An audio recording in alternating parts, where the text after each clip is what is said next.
Welcome to Coffee with the Journalist, a podcast by One Pitch, featuring well-known journalists from the top US-based publications covering technology, lifestyle and culture, health, science, products and services, and more. The goal of our show is to uncover the real person behind the real stories you love to read. We discuss their beat and news coverage, what their inbox looks like, the types of pitches they receive, and lots more. On today's show, we're joined by Julia Boorstin, a Senior Media and Entertainment Correspondent for CNBC. Julia joined CNBC in 2006 as an on-air correspondent and previously reported for Fortune magazine.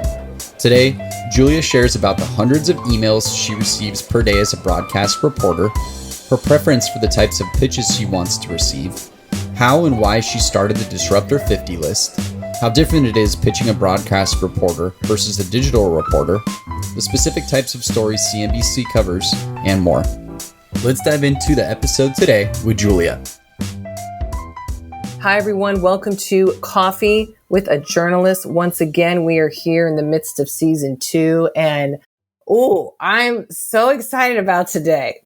Julia Boorstin, CNBC, book coming out in the future. Lots of interesting stuff going on with the work that you're doing. We're going to talk about that Disruptors 50 list, for example. And we're just happy to have you here, Julia. I am so happy to be here. I am drinking my coffee as I do all day long. So you drink all day long coffee? No, I try to cut myself off around noon, but I'm always happy to drink coffee. Me too. I'm in the same boat. And I am, sadly, we're doing this in the morning and I do not have my coffee yet. So you're going to carry the weight here in enthusiasm, Julia. Here we go. But first, tell us, I know you have lots of opinions on this. How's your inbox and how do you like pitches? My inbox is overflowing. I don't even want to look at my inbox right now. I closed my inbox so it wouldn't make noise during this podcast. But I think yesterday I actually went through and deleted like 400 emails and I got it down to about 1,600. Oh, 1,600. Yeah, it's bad. But our storage system has been a little funky since we've all been working from home. Oh, yeah. So harder to save things to folders, but I get a ton of pitches all the time. Some of them are good. Some of them are not good. I love pitches when they're going to alert me of upcoming embargoed news. I hate pitches when they're a week after something has already happened. Yeah. Do you get those? Oh, yeah. Hey, by the way, Julia, this thing happened 10 days ago. You want to talk about it? Yeah, I get those. I got a couple of those yesterday and I send a nasty email back saying, next time, please give me a heads up ahead of time and maybe we can talk about it. Yeah. But I work in TV, which is like the 24/7 world of needing to be ahead of things and not behind. So very sensitive to getting the things late. How do you suss out the pitches? Do you look at the subject lines and deduce from there? I look at the subject lines in the first couple sentences, and I feel like most people who pitch me don't make an effort to understand what it is that I do at CNBC. And I think that there's just a lot of people who just send blanket pitches because they have my email in there and they don't think, okay, this is a business network. She covers these kinds of companies. Here's how it might fit for her.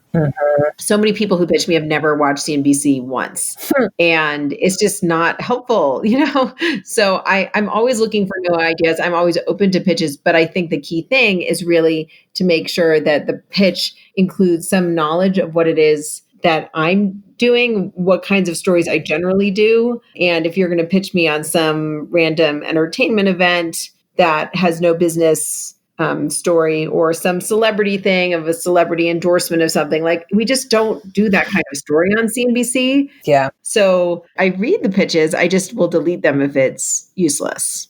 Yep. Got it. So you're a firm deleter. Are you a filer? Do you file any? I file, but if with a pitch, if either it's going to be, either I'm going to respond to it or I'm going to delete it. But the main thing, and I don't know how much you want me to dive into this, is this idea that like TV is really different than like magazines or other things. I really need a news peg. Yeah. I really need to know why I'm getting this story now. If I'm going to try to do a CEO interview or a story, tell me why now, and also tell me what's new or different and give it some business context. I need to know what the business implications are, not just that it's a cool thing.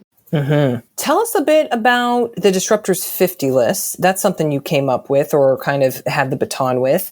I know a lot of people listening want to hear about that. And for folks who are listening, and maybe this is, I don't know if this is why you're hard to pitch particularly, but not only are you covering the interconnectedness of technology and media and how that ties in with the business angle, but you got the Disruptors 50 list. And then you're also working on the Closing the Gap beat. Yes. Which has to do with women's workplace advancement. So all of those things, how do you suss out, let's say, for the 50 list or the Closing the Gap content? Okay, so first, just to give you a sense of my regular beat. So my day job, my main job is I cover media and social media companies. So that means primarily the big public companies, right? So CNBC cares about public companies. So that means Disney, it means Facebook, Twitter, Comcast, AT&T, anything about content or advertising, anything about communications. That's my beat. And I think the important thing to remember is that CNBC really cares about public companies because we want to inform investors. Yep. But then there are all the private companies associated with that. So TikTok is a perfect example. So I've spent a lot of time recently. Yes, I see that. Covering TikTok and all this craziness about who's going to invest, who's going to buy it, whether it's going to be controlled by the US or China. So I'd say my day-to-day is really about covering these dominant companies in the social media and tech space.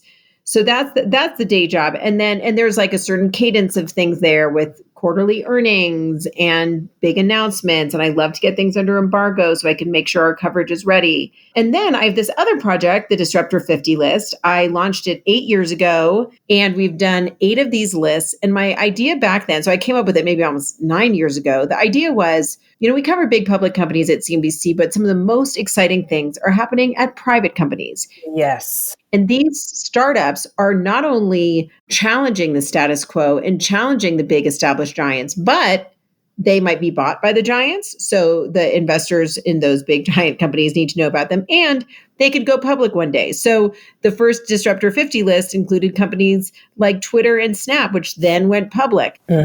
The idea was to get these companies on the radar of our viewers and to really identify the 50 fastest growing, most powerful venture-backed startups. And specifically to look at how companies are using technology to disrupt all sorts of different industries. So it's not just consumer technology companies like Snap and Twitter, or now we have Pinterest and Airbnb. We also have companies in the agriculture technology space, the ag tech space. We have a company called Indigo Agriculture that was number 1 on the list a couple of years ago. Yeah, I remember that. We had Impossible Foods, which is disrupting the food space. We have education companies. We had a company called Guild Education. Yep. That's taking on disrupting education. So the idea is should be startups, but not just tech startups. We have companies in the enterprise space and cloud and security companies, but to really understand who's using technology to disrupt the status quo across industries. So that's been really fascinating. And for that, I'll say to get those companies, we have an open application process. Any company can nominate themselves and any VC can nominate one of their portfolio companies. So that's totally open. We start that process usually in January, and then the list comes out in May or June. Yep. Yeah. And so for that, I would generally say the more data we get, the easier it is for us to evaluate. And I really do believe that the more data we get, the better a chance that a company gets added to the list from there. Yeah, it's a very influential list. Yeah, very. And it's great. And the list becomes sort of a year-round thing where we have events and speaker series and we do stories. And we actually have an index of the former disruptors that have gone public that is performing very well this year. So it's really fun and fascinating. And I think for me, a lot of reason I read pitches is just to understand what the tech trends are. So if I get a pitch on a startup that is similar to a startup that's been on the list, or I think this is a category that might be on the list, I'm always just looking for insight into what the next big thing is and trying to figure out what I should be looking out for. And a lot of times that's companies that are too small to be on the Disruptor 50 list. And then the third thing that I work on that you mentioned is Closing the Gap. I co-founded this Closing the Gap franchise at CNBC. So a bunch of my colleagues and I were talking about all of the ways that either individuals or companies were making efforts to try to close gender and diversity gaps and saying, hey, we know women are so underrepresented in business, minorities are so underrepresented in business, but this isn't an impossible thing to fix, right? You have companies like Salesforce, which have closed the pay gap, and they figured out how to measure things to ensure that they were paying men and women equally. Or I did a great story on PayPal, which says it has closed the pay and promotion gap, because one reason women get paid less is because they get promoted less frequently than men. Yes. For that, I did a deep dive into understanding how they did that, with the idea that if we share those stories, it's the kind of thing that other companies should be able to recreate. It's not impossible. So those are my three main things at CNBC. And I think I probably read more of my emails because I have such a diverse assortment of things I'm working on. Yeah, I was going to say, you kind of need to make sure you're not missing anything. And then, I don't know how much you want to go into this, but you're also doing a book. Yes, so I am working on a book. It will be published by Simon & Schuster in spring. Simon & Schuster's Avid Reader imprint in spring of 2022, which seems like a long ways away. And it's about female founders. It's currently, I'm currently calling it Mother of Invention: How Female Founders Defy the Odds, Drive Profitability, and Manage Leadership in Uncertain Times. So I'm sure the name will change, but for that, I'm looking for female founders with really remarkable stories who I can profile in an effort to elevate the diversity of stories of female leaders and try to help shift the archetype away from this certain image of what a CEO looks like. And that image is usually of a man. Yep, this is true. Wow, I have to say, you seem like the damn busiest reporter I've had on here yet, Julia. And there's been like 40 other people on this show. So, wow, love it. Go you.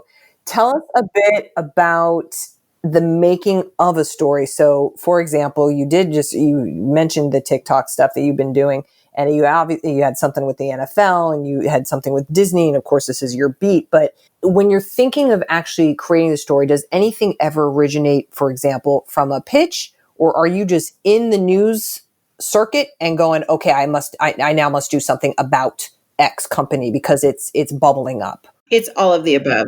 TV is so news driven that if I get a pitch saying, okay, this news is coming tomorrow, or we're going to be releasing this report on cord cutting tomorrow, then I will very much say, okay, you know what? This is a great time to do a story on cord cutting because we're going to get earnings from the cable companies next week, and they're going to tell us that their cable numbers have dropped off. So to me, it's really about integrating the stuff I get in pitches with the news cycle and things that are happening. So for instance, if there was something on the rise of gambling on sports betting, and I said, okay, well, the NFL season is coming up.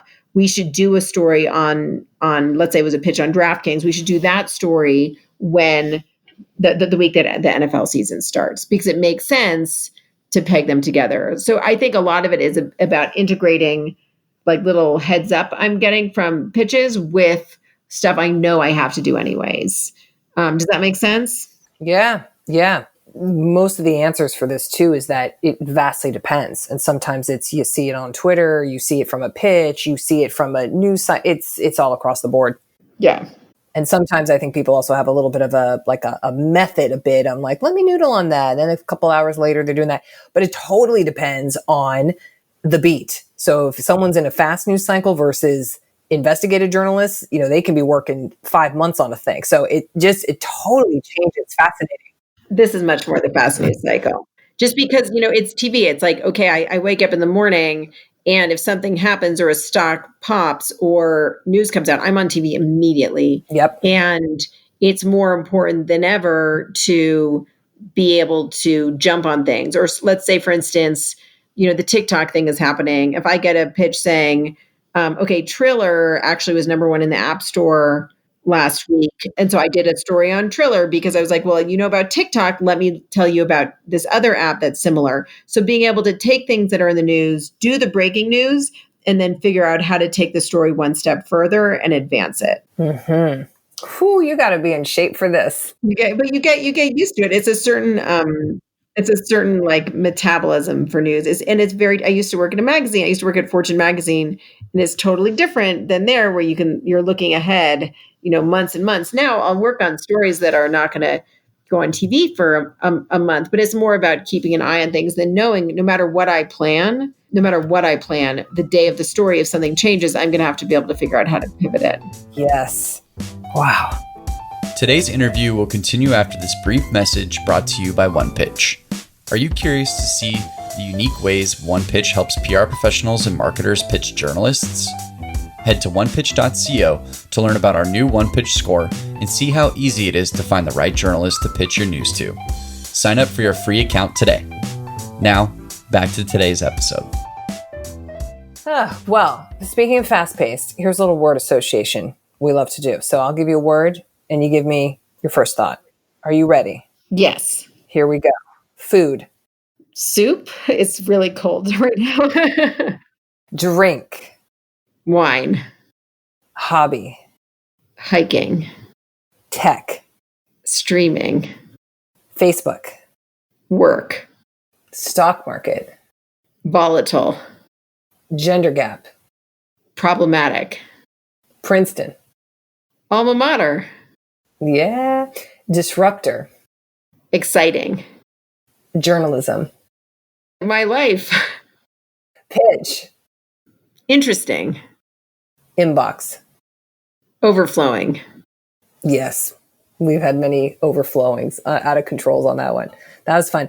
What are you reading right now, Julia? Whether digitally or in paper or in print or a book or whatnot. I get all my recommendations from this. So I am reading a bunch of books to help me think about how to write my book. And I'm reading this book right now that I love called Upstream: How to Solve Problems Before They Happen.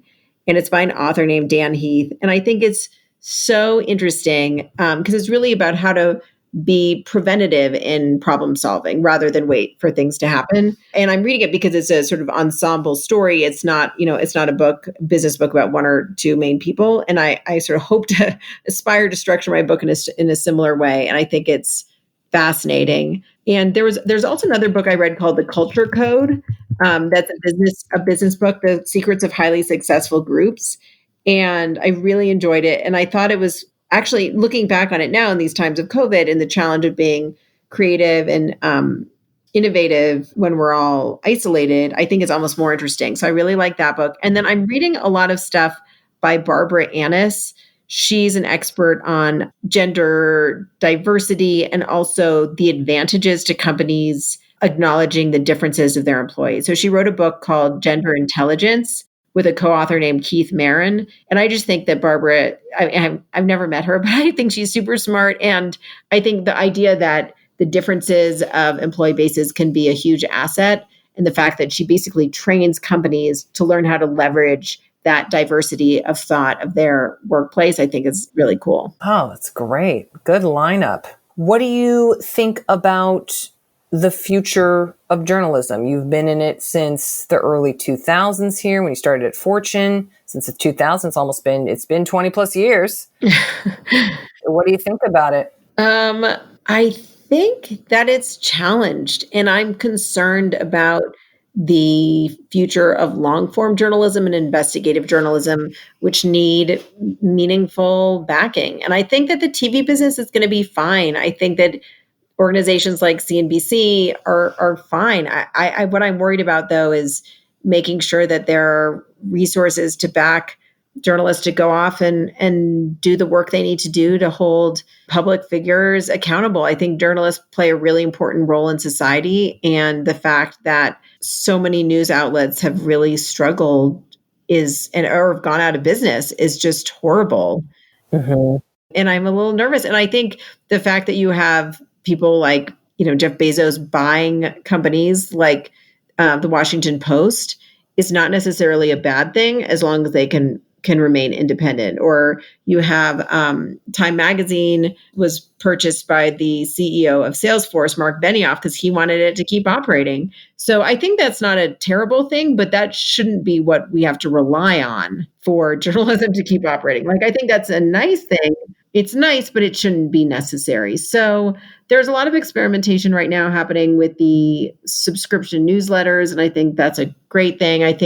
I hope people will realize it's necessary to pay for journalism. I subscribe to the New York Times and I subscribe to the New Yorker and the Atlantic, and I'm happy to give them my money. And I think it's, you say like for the cost of a cup of coffee, you could sustain these really important news outlets. And I just think that these are amazing journalistic institutions. And actually the New York Times has been doing pretty well lately. So I hope they can keep it up. Mm-hmm. Looking back at your college self in your Princeton days, when you graduated, would you still tell that younger self, yeah, get into journalism? I had no idea that I was going to be in journalism. Oh. I thought I was going to go to grad school. I was going to do all sorts of things. I was going to go work in international relations. No, journalism was not the plan. So yeah, I've had an amazing, fabulous, exciting career. I've been so lucky in so many ways to have the mentors I had, to have the opportunities I had. I feel like I just landed in the industry at a very, very fortuitous time. And I also feel like I made the switch to TV at a really lucky time. So I feel like I really lucked out and I have no complaints. And I'm just so grateful to have had the opportunities that I've had. So I don't know. I don't think I could have imagined most things back in 2000 when I was taking this job, I've only had 2 jobs of taking my first job at Fortune magazine. So I feel, that the one piece of advice I got that I still think about every day is take the opportunities as they come and make the most of them. And I feel like I didn't think I was going to get into business news. I didn't think I cared about business news. And here you are. It turned out to be the most fascinating thing ever. So I don't think I would do anything differently in retrospect, other than maybe get more sleep along the way.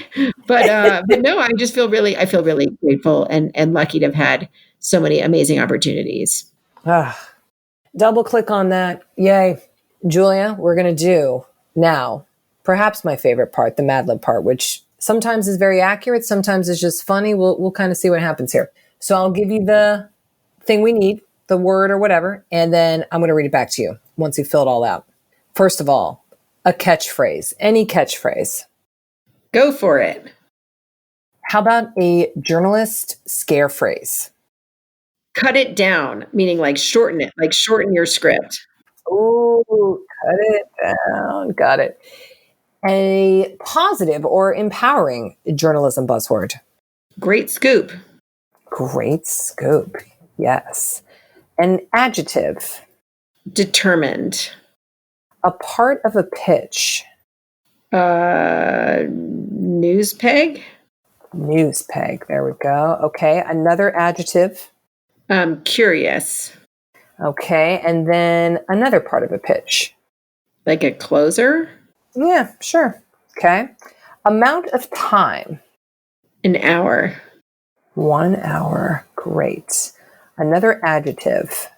Tired. Tired. Yes, I can relate. Singular noun. Cat. Perfect. And then what about just a topic? News.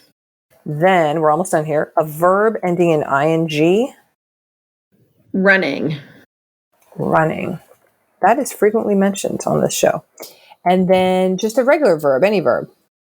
Right. Right. Okay. Here we go. The Mad Lib for today is the following. Julia.